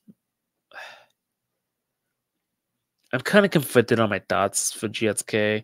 Like, on the one hand, there are some stuff I like. On the other hand, there are some stuff I don't like. Like, mostly the human story. But don't get me wrong, the stuff with Gia and Dr. Irene and the Eevee tribe is cool. But what brings this human story down the most for me is Trapper and Bernie. It's like, they annoy the living crap out of me. And yeah, soundtrack not that good. Yeah, I'm not a big fan of the soundtrack. The only track I like on this is legit like a song that they did a cover of, being Twilight Zone. They legit did a cover of Twilight Zone in this movie, and I enjoyed it. It's probably the only track I like on this movie. That's legit the only track that I like on this movie. A cover of Twilight Zone. And that's kind of sad to think that you gotta do a cover of a song in order for me to like a track of Junkie XL. Wow, that's just wow. That's how unmemorable you and Junkie XL's soundtrack is probably my least favorite thing in the Monsterverse. And I don't agree that G14 soundtrack is worse in this movie. Like, come on, G14 soundtrack is killer. It makes it sound foreboding and like a force of nature and like a apocalypse like world of monsters. Makes Mutos sound threatening. And the Mutos I do kind of like. They're not like probably in the middle for me. I wouldn't say they're my favorite, but probably top 11 or top 12. Or ends top 11. But yeah, probably at number 12. But yeah, I'm sorry. The human story just ruins it. And monster action, I'm actually a big fan of the monster action in this movie. The monster action is not what I didn't mind. I like the monster action in this movie, but yeah. All the stuff that Godzilla and Neil said, for for at least this particular video, I agree with. It's way I agree with more of the stuff they say in this video than the other video. But I'm sorry.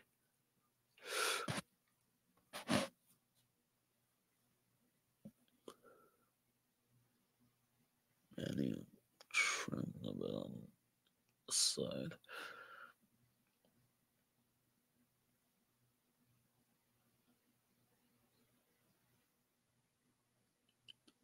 Side a little bit. But yeah.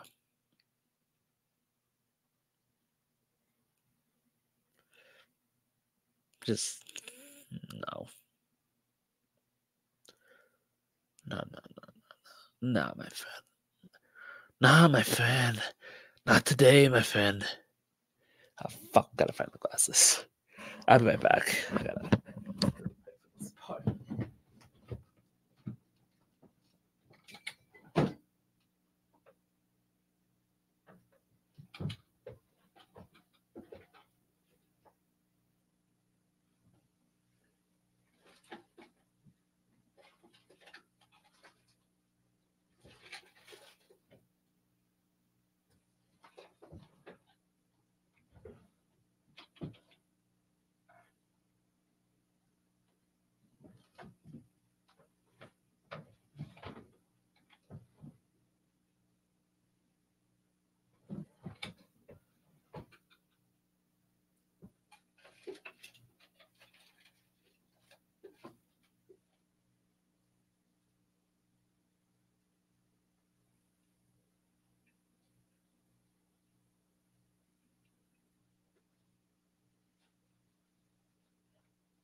No, my friend.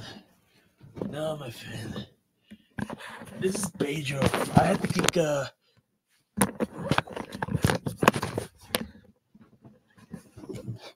I'm sorry, my friend. This is Pedro. I had to kick my guy out. I didn't go you was in tonight, my friend. Yes, my friend. I didn't go you was in tonight. He said he disliked this movie. What? Oh, you tell me you like this movie? Okay. Wait, you want me to get off camera, my friend?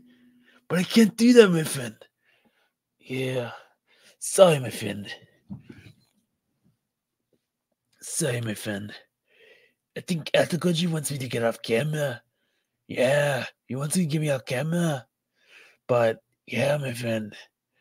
Yeah, I'm not a big fan of this movie. Yeah, it's not really good.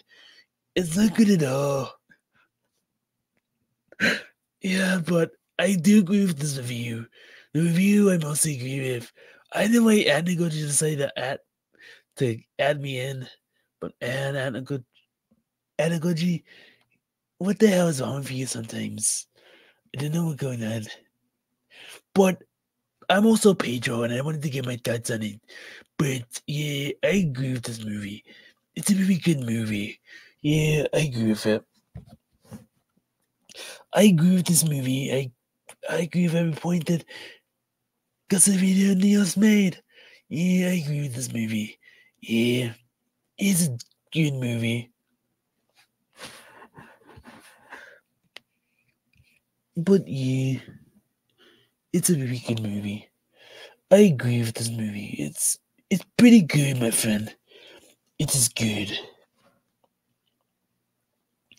It is good, my friend. It is perfect in every way possible. Yeah. But with that said, this is Pedro signing out. And Deuce, I'm heading out. I'm going to get into the chopper. I'm going into the chopper, my friends.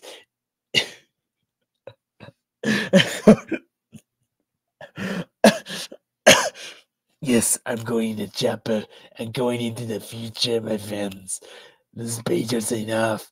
And yeah, I have to get out and go to out. So this is this is Pedro heading out. And I'll be taking over a couple of his videos. Yeah. Yeah. Yeah. Let's go. Anyway, heading off. Bye.